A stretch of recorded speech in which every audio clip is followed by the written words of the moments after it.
You're saying people could lose their lives on this property. It is that dangerous. According to our fire marshal, absolutely. Doors bolted shut, wires exposed, trash with needles and drug paraphernalia not being removed. Another problem property in Franklin County could soon be vacated. I'm ABC 6 on your side problem solver Lisa Rantala, presenting my next installment of Central Ohio's housing crisis to YouTube. December 2022, the city of Columbus forced evacuations of Latitude 525, a 400-plus unit property. The cost to taxpayers, $2.25 million to get these tenants out. December 2023, the city forced tenants out of Colonial Village due to more unlivable conditions. This property has more than 500 units. City taxpayers are forking out another $4 million in rehousing costs.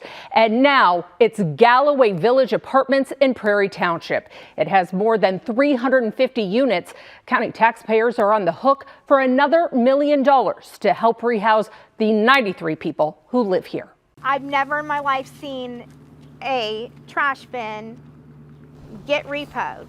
The unremoved trash piling up at Galloway Village Apartments, 44 tons, since Prairie Township had to come in with dump trucks and backhoes this time last year. We are people. We have to live like this. Like, this is collecting rats. This is nasty. Half of the people living in this massive property. So for a little boy like that who has no idea what possible dangers are just inches from him, that's frightening. Oh, it's very scary. Young children. This is Legend. He is 2. Tenant Nathaniel Gain tells me he had to send his 2 young sons away to live with a relative last month due to non-working utilities. Temps in his $1,100 a month apartment would not rise above 55 degrees. He used his one working outlet to cook on his bedroom floor. Even though you had no utilities, they expected you to pay full rent. They were expecting me to pay full rent. One tenant said this main door was screwed shut and unable to open when a fire broke out. The Prairie Township Fire Marshal declared Galloway Village unlivable. The only way the residents could get out was to bust the glass out and bust it all out just so they could fit through that side window to get out of the fire. That could have caused fatalities. Oh, absolutely. Absolutely. Prairie Township Administrator James Jewell tells me more declarations followed from both public health and township trustees. That means they can now vacate the property. We've been dealing with this for a couple years now, and it's the victims, the ones that live in here. Amy, Nathaniel, and the other 90-plus tenants who live here will all have to go. We're in a housing crisis. Yeah, we are. You know, it's hard, and it's hard to save up money to move, and they're telling us that there is these resources. But when are these resources going to kick in? When are you going to help us? Public Health is now offering resources to this newest group of displaced Franklin County tenants. You're still bound to a lease. They know other housing projects have taken months to get all of them into new homes. A lot of these tenants are put up in hotels, motels until more can be found. Yeah, and that's what I'm worried about. You know, these kids deserve a home. I called Galloway Village, but they redirected me to their regional property management team. We're still waiting on a call back. Meanwhile, local leaders are calling on the state for help. They say after dealing with Galloway Village, they still don't know who the real owner is of this complex. This right here, it's just every time it rains, it just leaks. Violations to fire codes, health codes. We just pile it right there, and the city comes and picks it up once a week. And Prairie Township's new building maintenance code. Do you feel like you're slipping through the cracks? Yeah, and it's not just the owner. It's not. They've been lying to us for a while. Amy Thacker moved into Galloway Village Apartments 2 years ago with her family, paying $200 a month more in rent now, even though Prairie Township says property owners are not keeping up with services. You're saying people could lose their lives on this property. It is that dangerous. According to our fire marshal, absolutely. After a series of expensive trash cleanups on the property and inspections. Feels like you're chasing a ghost. Hey, yes, Township Administrator James Jewell tells me notices of violations and case filings sent certified mail to the property have been returned. There's nothing can give me a name of a person who owns the property. How is it that a township administrator does not know who owns the largest apartment complex in your community? You know, all we can do is go off of what property records show, and you know what the title work was and what's been recorded, and we can look up and see who signed for it. The name on record for Galloway Village Apartments, Galloway Apartments LLC. A statutory agent is listed with the state who is not the actual owner. And why are they using so many LLCs? Good question. Last year, we met State Senator Bill Blessing in his district near Cincinnati. He told us one single corporation owned close to 4,000 residential properties in Hamilton County under 90 different LLCs.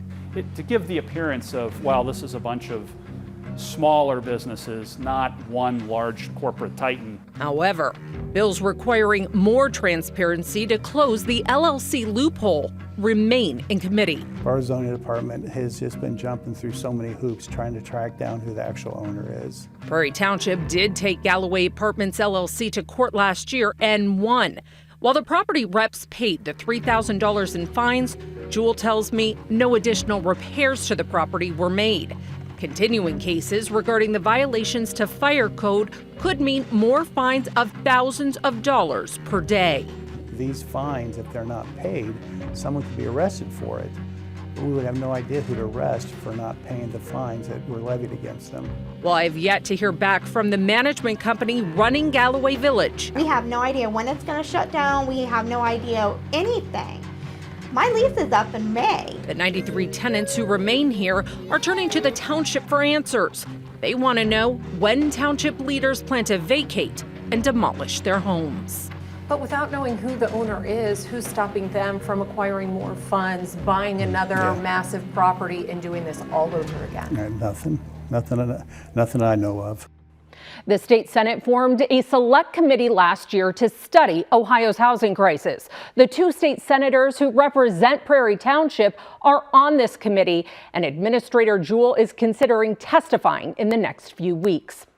And here's the definition of an LLC from the Internal Revenue Service. The initials stand for Limited Liability Company. Owners are called members, which can include individuals, corporations, other LLCs, and foreign entities. LLCs are regulated by the state. How do you house 1,000 displaced tenants in this housing environment? And I think that is the greatest complexity that we're seeing. The closure of the three massive housing complexes is costing taxpayers in Franklin County millions of dollars. In a year, both the city and county are working to rehouse more than 1,000 people combined in a market with limited housing options. Unsafe and dangerous conditions caused the city to shut down Latitude 525 and its 400 apartments 13 months ago. Colonial Village and its 500 units last month. And now Prairie Township is working on shutting down Galloway Village and its 350 units within Franklin County in the next few weeks. When you lose now well over 1,000 units, does that hurt your mission? Yes. Erin Prosser is the new housing strategist for the city of Columbus. She tells me in 2010, Columbus had 7% more housing units than households. 10 years later, in 2020, that dropped to a drastic 2% more housing units than households. She tells me cities comparable to Columbus, which have dropped below the 1-to-1 ratio, is finding it hard to recover. We actually built fewer units in 2023 than we built in 2022. Now Prosser is dealing with finding space for hundreds of renters forced out of their homes. How do you house 1,000 displaced tenants in this housing environment? And I think that is the greatest complexity that we're seeing, is as we lose those units, those families still need a place to go. Rehousing costs for these three properties are now adding up to more than $7 million for taxpayers. Why is the city taking on that taxpayer burden to rehouse these families? I think as we look at the impacts of scarcity of housing in our community, we know that there are going to have to be changes in the way the city approaches the families that we're working with, and understanding that this is an emergency situation. While the city is committed to keeping the hundreds now displaced sheltered, some have stayed or are staying in hotels out of the area, posing more problems for school-aged children and transportation. In a housing market without enough housing, identifying those units becomes extremely challenging. But not everyone is receiving this type of benefit. As rent prices continue to soar in this tight housing market, Prosser says the count of those unsheltered in Columbus has jumped in the last year by nearly 50%. That's an extraordinary increase. We know that that is because of the lack of housing. So what's going to help? Prosser says more housing inventory is the main solution. The city is trying to create that with overhauling its zoning code and offering tax incentives for those who are looking to build additional housing stock. Thank you for joining me. And until my next installment on YouTube, I'm ABC6 on your side problem solver, Lisa Rantala.